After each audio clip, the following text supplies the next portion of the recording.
ஏதோ ஒரு அரசியல் சூழ்நிலை காரணமாக அப்போது தவறி போயிருந்த அந்த கூட்டணி இப்போது மீட்டுருவாக்கம் செய்யப்பட்டிருக்கிறது என்பதுதான் உண்மை. அந்த கூட்டணியில் இந்த சூழலில் இந்த கூட்டணி ஏன் தேவை என்ற அந்த களம் உருவாக்கி தலைவர் கலைஞர் அவர்கள் எப்படி கேப்டன் மீது ஒரு இந்த கூட்டணி அப்ப தள்ளி போச்சு, அப்ப உங்களுக்குள்ள ஒரு கருத்து வேறுபாடு இருந்தது அப்படின்ற மாதிரிலாம் பலர் விமர்சிக்கிறார். அது ஒரு நூலிலையில் தவறி போன கூட்டணி, அவ்வளவுதான். இந்த கூட்டணிக்கும்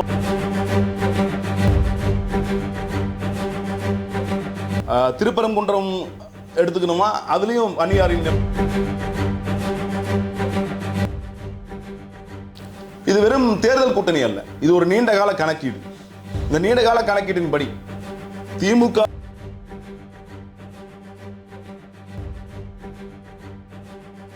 வணக்கம், நான் துரை தமிழ்ச்செல்வன், திராவிட முன்னேற்ற கழக செய்தி தொடர்பாளர்.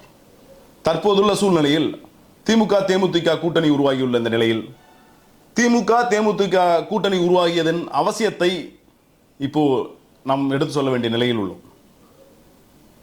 திமுக தேமுதிக கூட்டணி என்பது ஏதோ இந்த தேர்தலை ஒட்டி அமைந்த கூட்டணி என்ற பார்வையில் பலர் விமர்சிக்கிறார்கள். இது ஒரு கொள்கை சார்ந்த கூட்டணி. கேப்டனுக்கும் முத்தமிழறிஞர் தலைவர் கலைஞருக்கும் உண்டான நட்பு என்பது, அரசியல் புரிதல் என்பது, தலைவர் கலைஞரின் அரசியலை தலைமைத்துவத்தை ஏற்றுக்கொண்ட கேப்டன் எப்படி அவர்களுக்கு உண்டான நட்பு இருந்தது என்பது தமிழ்நாடே அறியும். கேப்டனின் திருமணத்தை நடத்தி வைத்தவர் முத்தமிழறிஞர் தலைவர் கலைஞர். கேப்டன் அவர்கள் முத்தமிழறிஞர் தலைவர் கலைஞரின் அரசியல் பொன்விழாவை கடற்கரையில் கொண்டாடிய பொழுது அப்போதிருந்த ஆளுங்கட்சி அம்மையாரின் எதிர்ப்புதலையும் மீறி மாபெரும் கூட்டத்தை கூட்டி முத்தமிழறிஞர் தலைவர் கலைஞருக்கு பாராட்டு விழா எடுத்தார். முத்தமிழறிஞர் தலைவர் கலைஞரை அரசியல் ஆசானாக ஏற்றுக்கொண்டவர் கேப்டன் அவர்கள். இப்படி கேப்டனுக்கும் முத்தமிழறிஞர் தலைவர் கலைஞருக்குமான நட்பு என்பது தொன்று தொட்டு வந்தது. அரசியல் களம் தாண்டி சினிமா துறையிலும் தன்னை தலைவனாக ஏற்றுக்கொண்ட அந்த மாபெரும் ஆளுமைக்கு கீழே கேப்டன் பயணித்தார் என்பது அனைவரும் அறிந்தது.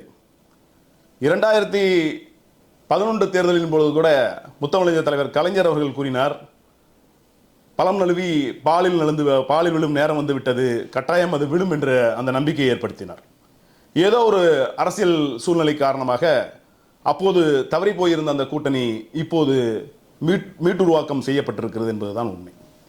அந்த கூட்டணியில் இந்த சூழலில் இந்த கூட்டணி ஏன் தேவை என்ற அந்த களம் உருவாகி உள்ளது. ஒன்றிய பாஜகவிற்கு எதிராக மாபெரும் ஒரு அணியை ஏற்படுத்தி அந்த அணியை பாஜகவிற்கு எதிராக சமர் செய்வதற்காக கேப்டன் அவர்கள் நினைவாக இன்றைய தலைமையை ஏற்றிருக்கும் அணியார் பிரேமலதாவும் திராவிட முன்னேற்ற கழக தலைமையும் இணைந்து தற்போது செயல்பட துவங்கி இருக்கிறது என்பதுதான் இதனுடைய உண்மை. ஏதோ இந்த கூட்டணி சந்தர்ப்பாத கூட்டணி, ஏதோ இந்த கூட்டணி இப்போதுதான் உருவாகி இருக்கிறது, 0.46 விழுக்காடு இருக்கிற ஒரு ஓட்டு விழுக்காடு இருக்கும் அந்த கட்சிக்கு ஏன் திமுக இவ்வளவு முக்கியத்துவம் கொடுக்கிறது, திமுக ஆள் பிடிக்கும் வேலை செய்து கொண்டிருக்கிறது, இப்படி பல எதிர்முனையிலிருந்து விமர்சனங்கள் வந்தாலும் அந்த விமர்சனங்களை எல்லாம் பொய்யாக்கும் விதமாக களத்தில் திமுக தேமுதிக கூட்டணி என்பது இணைந்து செயல்படும். இது ஒரு வெற்றி கூட்டணி.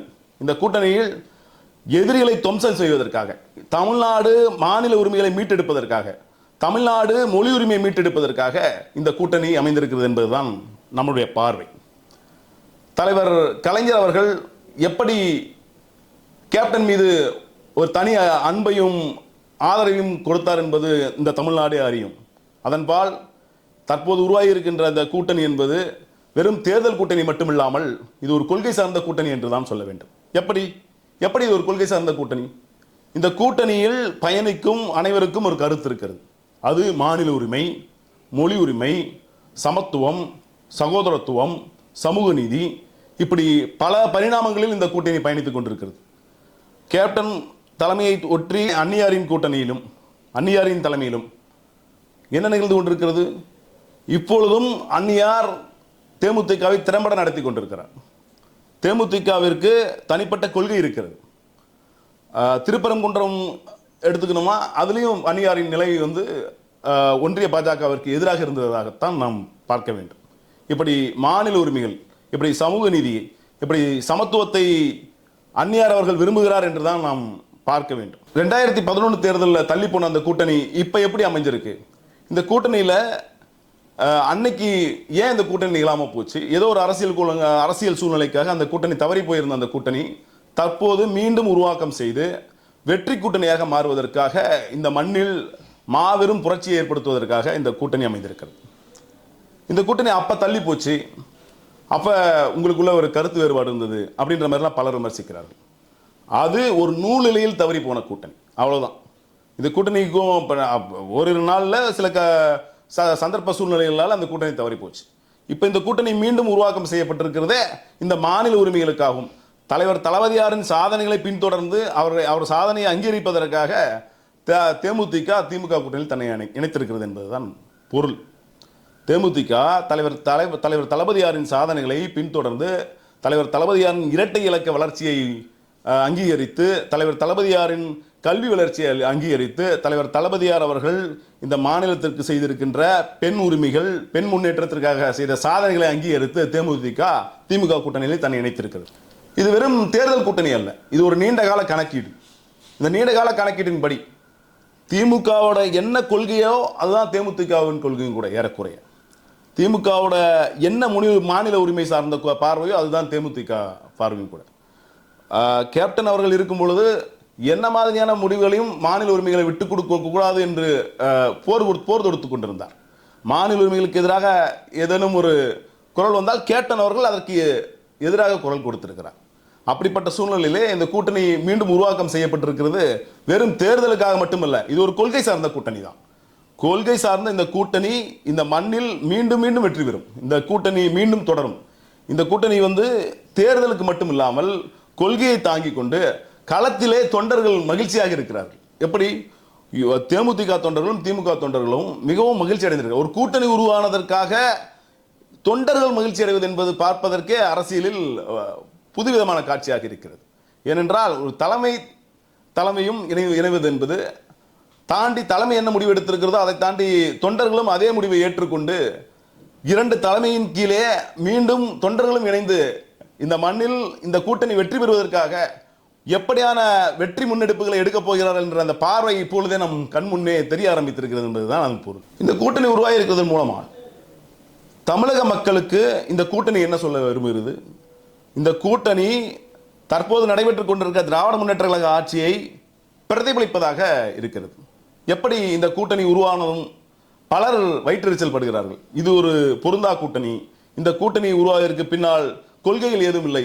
பலர் வயிற்றை வாயும் மார்பையும் அடித்துக் கொண்டிருக்கிறார்கள். காரணம் என்ன? காரணம் என்னவென்றால் இந்த கூட்டணி உருவாவதை பலரால் பொறுத்துக் கொள்ள முடியவில்லை, பலரால் இதை தாங்கிக் கொள்ள முடியவில்லை. அம்மையார் பிரேமலதா இந்த முடிவை மறுபரிசீலனை செய்திருக்க வேண்டும் என்ற குரல்கள் எல்லாம் எழுகின்றன. ஏன் அப்படி எழுகிறது? எல்லாவற்றுக்கும் ஒரு அரசியல் காரணம் இருக்கிறது. அந்த அரசியல் காரணம் என்னவென்றால் இந்த கூட்டணி ஏற்கனவே பலம் பொருந்திய இந்த திராவிட முன்னேற்ற கழக கூட்டணியில் மீண்டும் தேமுதிகவும் இணைந்திருப்பதன் மூலமாக இந்த கூட்டணியை வீழ்த்தவே முடியாது என்ற அந்த நிலையை எதிரிகளால் நினைத்து கூட பார்க்க முடியவில்லை. அந்த நிலையை திமுக கூட்டணி எட்டியவுடன் அவர்கள் இன்றைக்கு பல குரல்கள் கொடுக்கின்றார்கள். தேமுதிக விமர்சிக்கிறார்கள், திமுக விமர்சிக்கிறார்கள். நீங்க அன்றே தேமுதிக அங்க கூட்டணி பேசி, திமுக இங்க கூட்டணி பேசி, இவங்க அப்படி விமர்சனம் பண்ணாங்க, அவங்க எப்படி விமர்சனாங்க. தேர்தல் களத்துல அரசியல் களத்திலையும் நிரந்தர நண்பர்களும் நிரந்தர எதிரிகளும் இல்லை. மாற்றான் தோட்டத்து மல்லிகைக்கு மனம் உண்டா என்றார் பேரறிஞர் அண்ணா. அதன் போல மீண்டும் இந்த கூட்டணியை நோக்கி ஏற்கனவே அமைவிருந்த இந்த கூட்டணி ஏதோ ஒரு காரணத்திற்காக தள்ளி போன பிறகு மீண்டும் ஏதோ ஒரு காரணத்திற்காக தள்ளி போயிருந்த அந்த கூட்டணியை மீண்டும் அதே கூட்டணிக்குள் இணைத்து ஒரு சேர அந்த அணியாக உருவாகி இன்றைக்கு தேர்தல் களம் எதிர்நோக்குகின்ற அந்த கூட்டணியாக மாறி இருக்கிறது என்றால் இது ஒரு கொள்கை சார்ந்த கூட்டணி. இந்த கூட்டணிக்கு என்று தனிப்பட்ட கொள்கைகள் இருக்கிறது, தனிப்பட்ட தியாகங்கள் இருக்கிறது. இந்த கூட்டணி மாபெரும் வெற்றி கூட்டணியாக மாறும் என்பதில் எந்த விதமான சந்தேகமும் இல்லை. எதிர்கட்சிகள் சுயநலம் என்று விமர்சிக்கிறார்கள். எனக்கு ரொம்ப ஆச்சரியமா இருக்கு. பழனிசாமி என்ன 2021 தேர்தலில் தேமுதிக கூட்டணிக்கு 2024 தேர்தல் முடிவில் என்ன சொன்னார்? நீங்கள் கூட்டணிக்கு வாங்க, நாங்கள் ஒரு மேலவை தொகுதி தரோன்னு இன்னைக்கு அம்மையார் பிரேமலதாவை கூட்டணிக்கு வர வச்சார். கூட்டணிக்கு வர வச்சு என்ன பண்ணார்? தொகுதியும் கொடுக்கல, அவர்களுக்கு நம்பிக்கை துரோகமும் செஞ்சார். ஒரு நம்பிக்கை இல்லாத தலைமையின் கீழ் எப்படி அவர்கள் அணிதிரள்வார்கள் என்பது கேள்வி. ஒரு நம்பிக்கை இல்லாத தலைமையின் கீழே நீங்க அன்னைக்கு சொன்னீங்க நடந்துக்கலன்ற மாதிரி முதுகுல குத்துனது யாருன்னா எடப்பாடி பழனிசாமி. இன்னைக்கு சுயநலம்னு இந்த கூட்டணி விமர்சிக்கிறாங்க. ரொம்ப ஆச்சரியமா இருக்கு.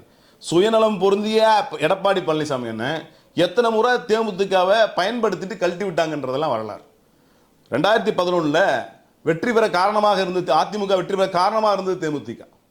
அதிமுக வெற்றி பெற காரணமாக இருந்த தேமுதிக கிட்டத்தட்ட அதுல இருந்து 9 எம்எல்ஏக்களை விலைக்கு வாங்கி தேமுதிகவுடைய எதிர்க்கட்சி அந்தஸ்தை பறிச்சு கேப்டனை அளக்களிச்சு கேப்டனை கேவலப்படுத்தி கேப்டனுக்கு எதிராக நகையாடி வீடியோக்களை போட்டு அவர்களுக்கு எதிராக மாபெரும் சதியை செஞ்சு அந்த கூட்டணியிலிருந்து வெளியேற்றினாங்க. கேப்டன் தன்மானத்தோடு அந்த கூட்டணியிலிருந்து வெளில வந்தார். இதெல்லாம் வரலாறு. அப்படி 2 முறை 3 முறை தேமுதிகவை எங்கெங்கெல்லாம் பயன்படுத்தி அதன் மூலம் என்ன மாதிரியான அனுதாபங்கள் எல்லாம் பெற்று அனுகூலங்கள் எல்லாம் பெற்று தேமுதிகவை எந்த இடத்தில் கழட்டி விட வேண்டுமோ என்று முடிவு செய்தாலும் அதிமுக அந்த இடத்துல கழட்டி விட்டுருச்சு. ஆனால் திமுக தேமுதிக கூட்டணி அப்படி இல்லை. திமுக தேமுதிக கூட்டணி என்பது நீங்கள் தலைவர் கலைஞர் காலத்தில் 1990 ஆரம்பித்த கேப்டன் தலைவர் கலைஞர் நட்பு இன்று வரை தலைவர் தளபதியாருக்கும் அம்மையார் பிரேமலதாவுக்கும் திறந்துட்டு. இந்த கூட்டணி ஒரு மாபெரும் வெற்றி கூட்டணி. மீண்டும் ஏன் சொல்கிறேன், எதுக்கு மீண்டும் வெற்றி கூட்டணி சொல்கிறேன். இது வெறுமனே தேர்தல் நலத்துக்காக உருவான கூட்டணியா, இல்லை வெறுமனே ஒரு வெற்றி தோல்வி கணக்குகளுக்காக உருவான கூட்டணியா? இப்படி இல்லை. ஒரு தாய் கூட்டணியாக தான் இதை நீங்கள் சிந்திக்கணும். எப்படி தாய் கூட்டணி? இந்த தாய் கூட்டணி 90களில் ஆரம்பித்த நட்பு. அதை தொடர்ந்து வந்த தலைவர் தளபதியாருக்கும் தலைவர் கலைஞருக்கும் கேப்டனுக்கு உடல்நலம் கொண்டிருக்கும் போது நேரடியாக சென்று சந்தித்து ஆறுதல் கூறினார் தளபதியார் அவர்கள். இப்படி பல நேரங்களில் தேமுதிகவுக்கும் திமுகவுக்கும் கூட்டணி உருவாகிற நிலையெல்லாம் இருந்தது. அது ஏதோ ஒரு காரணங்களுக்காக சில அரசியல் காரணங்களாக தள்ளி போயிருந்த அந்த கூட்டணி 20 ஆண்டுகளுக்கு பிறகு, ஏறத்தாழ 20 ஆண்டுகளுக்கு பிறகு மீண்டும் இந்த கூட்டணி உருவாகியிருக்கு. மிகவும் மகிழ்ச்சியான இந்த செய்தியை களத்தில் திமுக தேமுதிக தொண்டர்கள் வெற்றிகரமாக அடுத்த நிலைக்கு எடுத்து செல்வார்கள் என்பதில் எந்த விதமான சந்தேகமும் இல்லை. அப்ப இந்த கூட்டணி திமுகவை மீண்டும் ஆட்சி அதிகாரத்தில் அமர்வதற்காக தேமுதிக எனும் அந்த சக்தியும் திமுக கூட்டணியில் தன்னை இணைத்திருக்கிறது. திமுக திராவிட மாடல் 2.0 ஆட்சி மலரும் என்று திமுக தன்னை பிரகடனப்படுத்திக் கொண்ட பொழுது சக்திக்கு மேலும் ஒரு சக்தி சேர்த்து இந்த வெற்றி வாய்ப்பை எளிதாக்கும் இந்த நிலையில் தேமுதிக கூட்டணி மலர்ந்துள்ளது. திராவிட முன்னேற்ற கழகம் மீண்டும் திராவிட மாடல் 2.0 ஆட்சி அமைக்கும் என்பதில் எந்த விதமான மாற்று கருத்தும் இல்லை என்பது களத்தில் பிரதிபலிக்கப் போகிறது. எப்படி களத்தில் பிரதிபலிக்கும்? மீண்டும் சொல்கிறேன், திமுக தேமுதிக நேச்சுரல் அலையன்ஸ். ஏன்னா தொண்டர்கள் ஒரு கூட்டணியை இவ்வளவு ஆரவாரமாக இவ்வளவு அங்கீகரிக்கிறாங்க அப்படின்னா தொண்டர்கள் எப்படி களத்தில் இறங்கி செயல்பட போறாங்க அப்படின்றது அதோட பார்வை. இன்னைக்கு தொண்டர்கள் தலைவர்கள் ஒன்று சேர்றாங்க. சில எதிர்கட்சியில் இருக்க கூட்டணிகள் திமுக பாஜக தலைவர்கள் ஒன்று சேர்ந்துட்டாங்க. தொண்டர்கள் ஒன்று சேர்ந்தார்களா? இல்லை.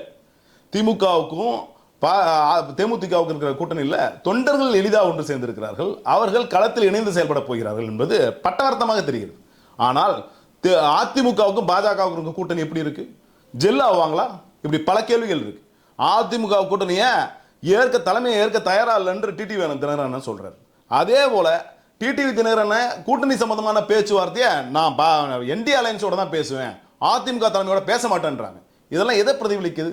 ஒரு ஒற்றை தலைமையின் கீழே நாங்கள் அணி வர மாட்டோம், அணிச்சேர மாட்டோம்ன்றாங்க. அதே கருத்தை உள்வாங்கின பிரேமலதா அம்மா என்ன சொல்றாங்க? எங்களுக்கு என்ன சீட் சேரிங்கன்றது அந்த கட்சியோட தலைவர் திராவிட முன்னேற்ற கழக தலைவர் அண்ணன் ஸ்டாலின் அறிவிப்பார் அப்படின்னு சொல்றாங்க. இதுதான் இந்த நேச்சுரல் அலையன்ஸோட வெளிப்பாடு. இந்த நேச்சுரல் அலையன்ஸ் கட்டாயம் கிரவுண்ட்ல எப்படி இருக்கும், களத்தில் எப்படி பிரதிபலிக்க போகுது அப்படின்றது இன்னைக்கே தெரிஞ்சிருச்சு. வெற்றி எந்த அளவுக்கு திமுக கூட்டணியை வலுப்பெற செய்ய போகுது. திமுக கூட்டணிக்குள்ளே புதிதாக இணைந்திருக்கிற தேமுதிக கட்சியால இந்த களம் எப்படி புத்துணர்ச்சி பெற்று இந்த களத்தில் செயல்பட போகிறார்கள் தொண்டர்கள் என்பது நமக்கு எளிதாக தெரிகிறது என்பதுதான் இதன் உண்மை. நன்றி, வணக்கம்.